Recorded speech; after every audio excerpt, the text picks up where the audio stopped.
Ikaw ba, Mami, never ka ba naglihim sa akin?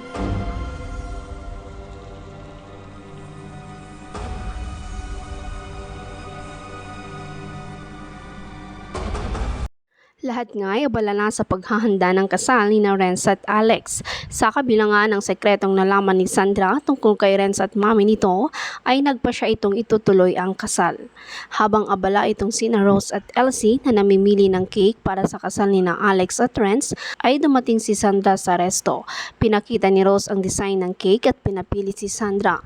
Matapos ngang i-confirm ni Alex sa ina ang napiling cake, ay palihim na tinignan ng ina kung ano ang reaksyon nito at naalala nito ang nasaksihang pagkikita ng ina at ni Renz. Tinignan ni Rose ang anak at nginitian ito. Ginantian naman ng ngiti ni Alex ang ina, ngunit saglit lamang. Sa may kusina ng kanilang resto, ay nilapitan ni Rose ang anak na abalang gumagawa ng isang recipe. Saad ni Rose sa anak na ang sabi nga daw nito ay magpahinga muna. Ngunit sagot naman ni Alex sa ina na okay nga lang daw ito. Nang matapos ang ginagawa, ay pinatikim ito sa ina at nagustuhan naman niya ito. Nang tanungin ni Rose ang anak kung ano nga daw yung isang ingredients na nilagay niya, ay sinagot siya ni Sandra ng secret. Saad naman ni Rose sa anak na nagsesekret na nga daw ba ito ngayon sa kanya. Tanong naman ni Sandra sa ina na ito daw ba ay never naglihim sa kanya.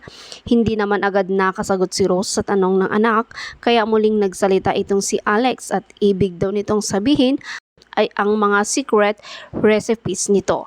Dagdag pang tanong ni Sandra sa ina na di ba nga daw ay may secret ingredients ito. Binalak na nga sanang sabihin ni Rose kay Sandra ang lihim nila ni Renz, ngunit biglang nagsalita si Alex at sinabi sa ina na never nga daw naging masaya ito sa buhay niya at nagdanas daw ito ng maraming sakit. Ayon pa kay Alex na akala nga daw nito ay di na niya mararanasang maging masaya at maranasan ang ganong pagmamahal.